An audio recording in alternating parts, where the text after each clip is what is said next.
Halo semuanya, kembali lagi di channel saya di Firman Trading. Dalam video kali ini kita akan melakukan pembahasan dan berfokus pada awal mulainya dari Bitcoin dan terciptanya cryptocurrency ini seperti apa. Pada tahun 2008, harga satu Bitcoin itu tidak sampai 100 rupiah guys, bahkan hampir tidak mempunyai nilai sama sekali. Dengan seiring waktu, harga Bitcoin mulai naik dari ratusan rupiah hingga menjadi ribuan rupiah, tembus jutaan rupiah, dan sampai puncaknya bulan Oktober 2021 harganya hampir menyentuh 1 miliar per keping guys. Bayangkan oleh kalian, dari mulai tahun 2010 harga Bitcoin yang awal mulainya 100 rupiah dan bahkan hampir tidak mempunyai nilai sama sekali menjadi ratusan rupiah per keping dalam waktu 10 tahun saja guys. Nah, banyak sekali yang menyesal karena tidak membeli Bitcoin dari dulu, dan banyak juga orang yang telah jatuh bangkrut gara-gara Bitcoin. Kebanyakan dari mereka yang bangkrut hanya karena sekedar ikut-ikutan saja membeli Bitcoin pada saat harganya tinggi, dan mereka hanya berspekulasi bahwa harganya akan terus naik dan tidak paham apa itu Bitcoin, dan mereka mulai panik dengan harga Bitcoin yang berfluktuasi naik turun secara drastis dan sangat agresif. Pada akhirnya, mereka menjual Bitcoin di harga yang jauh lebih murah dibandingkan harga beli mereka dan mengalami kerugian yang sangat parah. Dan banyak juga dari mereka yang telah menjadi milioner karena membeli Bitcoin. Bayangkan saja jika kalian semua membeli Bitcoin pada harga saat itu di tahun 2010 dan kalian hold sampai saat ini, mungkin kalian semua sudah menjadi milioner guys. Dan sampai sekarang masih banyak orang yang telah ngomongin Bitcoin dan hanya tapi sebatas tentang penurunan dan kenaikan harga Bitcoin tanpa tahu apa itu sebenarnya Bitcoin atau cryptocurrency. Nah, pada video kali ini saya akan membahas bagaimana sejarahnya dan bukan hanya membahas tentang fluktuasi harga Bitcoin saja. Nah, yang saya akan bahas yaitu apa itu Bitcoin atau cryptocurrency, apa tujuan kripto dan fungsinya, lalu bagaimana sejarah kripto itu, dan apa sih kekurangan dan kelebihan cryptocurrency atau Bitcoin itu. Sesuai dengan namanya, cryptocurrency adalah bentuk simpanan digital yang proses transfernya memakai teknik kriptografi atau sandi rahasia. Peredaran cryptocurrency ini tidak dikendalikan oleh suatu lembaga keuangan atau perusahaan tertentu, melainkan dengan server yang terpancar-pancar yang sifatnya terdesentralisasi. Sebetulnya kenapa sih bikin cryptocurrency? Apa ada masalah dengan sistem uang digital tradisional? Menurut penggagas awal cryptocurrency punya pemikiran kalau perputaran uang dalam ekonomi harusnya bisa dilakukan setiap orang secara independen tanpa pihak ketiga. Nah, yang harus menjadi perantara seperti bank atau perusahaan penyedia dompet digital, dan proses penerbitannya pun tidak dimonopoli oleh satu institusi seperti bank sentral. Jika ada pihak ketiga sebagai perantara, proses transaksi akan dimonitoring secara ketat. Distribusi dan peredaran uang juga akan dikendalikan, memakai suku bunga, dan proses penerbitan dimonopoli oleh pihak bank sentral. Tak cuma itu, layanan penyimpanan dan proses transfer pun akan dikenai biaya yang cukup mahal oleh bank sentral. Nah, cryptocurrency ini hadir untuk menawarkan solusi agar setiap orang itu bisa melakukan transaksi secara independen tanpa melalui pihak ketiga, bank sentral atau perusahaan keuangan tertentu, dan tanpa adanya batasan nilai dengan memakai sistem yang tidak dikendalikan siapapun, tetapi mempunyai jaringan yang dapat mendokumentasikan setiap transaksi secara otomatis tanpa harus ada institusi yang mengelola. Nah, sebetulnya gagasan cryptocurrency ini sudah ada pada tahun 1998. Namun sayangnya secara teknis sistem ini belum dapat diimplementasikan karena jika tidak ada pihak yang mencatat transaksi, setiap orang dapat menduplikasi uang digital sebanyak mungkin guys. Nah, pada akhirnya diselesaikan di tahun 2008 oleh orang yang misterius dan memakai nama samaran yaitu Satoshi Nakamoto. Dengan memakai teknologi blockchain pada tahun 2009, konsep cryptocurrency dengan teknologi blockchain ini diluncurkan pertama kalinya dan diberi nama Bitcoin. Dan Bitcoin ini menjadi cryptocurrency pertama yang sukses. Nah, seperti apa ceritanya Bitcoin ini bisa terdistribusi ke banyak orang dan setiap orang bisa saling bertransaksi pakai Bitcoin ini. Pertama, Bitcoin itu harus mempunyai jaringan dan jaringan itu tidak terpusat di satu server dan tidak boleh dikelola oleh satu perusahaan dan tidak boleh ada yang mengendalikan.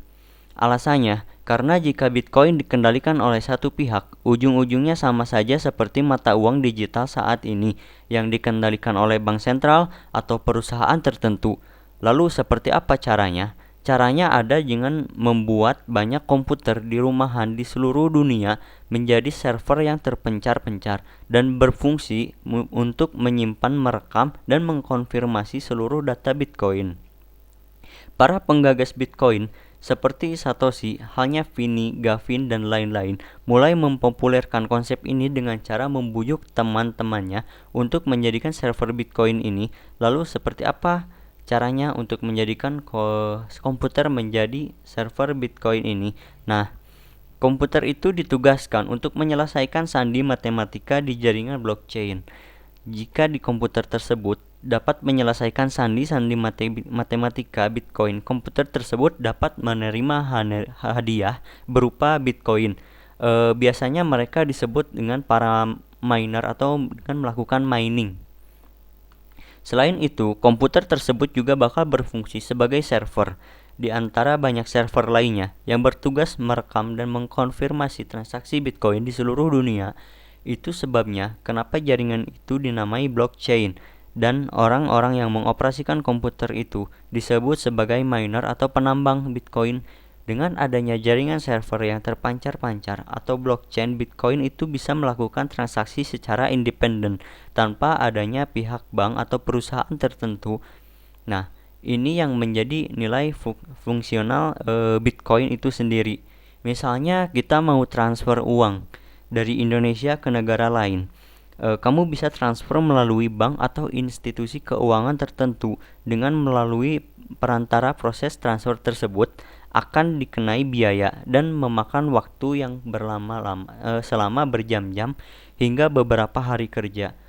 Belum lagi diperlukan pihak institusi atau pihak keuangan yang hadir di letak geografisnya masing-masing, guys. Nah, dengan adanya cryptocurrency ini, semua orang bisa melakukan transfer di seluruh dunia cuma dalam waktu beberapa menit saja, guys, tanpa adanya perantara sama sekali. Karena yang melakukan verifikasi transfernya tersebut adalah jaringan blockchain yang terpancar-pancar ke seluruh dunia. Namun, sayangnya cryptocurrency ini banyak berbenturan dengan hukum hingga banyak persepsi negatif tentang cryptocurrency ini. Di fase awal, Bitcoin ini sempat populer dan dipakai sebagai mata uang dark web untuk transaksi barang-barang ilegal. Terlepas dari itu, penggunaan Bitcoin tiap tahun terus naik sejak Maret 2010 ketika bitcoinmarket.com mulai beroperasi sebagai Bitcoin exchange pertama di dunia. Nah, lalu apa yang membuat harga Bitcoin itu bisa naik turun sangat tinggi atau secara drastis ya, guys? Sesuai dengan hukum ekonomi, kenaikan sebuah harga entitas selalu disebabkan oleh dua hal, yaitu karena permintaan yang sangat tinggi dan permintaan dan kelangkaan, guys. Jadi yang kedua adalah keterbatasan dan kelangkaan. Dari sisi kelangkaan, Satoshi Nakamoto dan para programmer awal Bitcoin membatasi jumlah Bitcoin. Jumlahnya itu maksimal 21 juta saja di dunia, dan jumlahnya tersebut akan tercapai beberapa tahun atau beberapa dekade ke depan dari sekarang, guys. Dan bisa dibilang jumlah Bitcoin itu terbatas dan tidak ada seorang pun yang bisa memproduksi dari jumlah tersebut. Dari sisi permintaan, penggunaan Bitcoin semakin marak sebagai mata uang dan komoditas yang diperjualbelikan di cryptocurrency dengan volume yang terus naik dari tahun ke tahun. Namun jumlahnya ini dibatasi, guys, oleh si Satoshi Nakamoto ini dengan jumlah maksimalnya itu 21 juta dan tidak bisa dilebihkan. Salah satu kelemahan dari Bitcoin ini sendiri yaitu fluktuasi yang sangat agresif, guys. Pada tahun 2011 bulan Juni, Bitcoin telah menyentuh harga tertingginya di angka 30 dolar, guys. Harganya turun hingga 92% menjadi 2 dolar di Desember tahun 2011. Begitu juga ketika Bitcoin menyentuh harga 1.200 dolar di tahun November 2013, harganya turun hingga mencapai 83%, guys. Menjadi 200 dolar di Maret 2015, dan waktu harga Bitcoin nyentuh rekor harga tertingginya di tahun 2018, harganya yaitu 19.000 US dollar, dan harganya turun hingga menjadi 84%, guys, menjadi 3.000 dolar di Desember tahun 2018. Makanya tidak jarang orang yang beruntung dan mendadak menjadi kaya, dan tidak jarang juga kita dengar berita buruk dan banyak orang yang mengalami kerugian parah dan bangkrut gara-gara berspekulasi saat melakukan transaksi jual beli cryptocurrency ini. Karena harga yang berfluktuasi sangat tinggi, para pelaku pasar modal dan trader forex di dunia berpartisipasi dalam perdagangan cryptocurrency ini untuk mendapatkan capital gain. Di Indonesia sendiri, Bitcoin ini berstatus sebagai komoditas aset digital, guys, yang bisa diperjualbelikan tapi belum diakui sebagai alat pembayaran yang sah. Kita bisa membelinya di beberapa exchange di Indonesia, guys. Contohnya seperti toko kripto atau Indodax dan atau Binance. Pertanyaannya, bagaimana dengan masa depan Bitcoin dan cryptocurrency lain seperti Ethereum, Cardano, Solana, dan yang lain-lainnya yang dalam keadaan sekarang ini sedang mengalami crash yang cukup parah? Menurut saya, hal seperti ini sudah biasa terjadi di cryptocurrency. Jika kalian semua paham, sebetulnya tidak perlu terlalu panik dan tetap tenang, karena momen seperti ini menurut saya adalah suatu hal yang baik untuk para investor kripto, karena bisa membeli kripto atau Bitcoin di harga yang sangat rendah sekarang yang momennya jarang sekali terjadi. So, sekian dari penjelasan saya. Bantu channel ini dengan klik subscribe, like, komen, dan bagikan channel ini.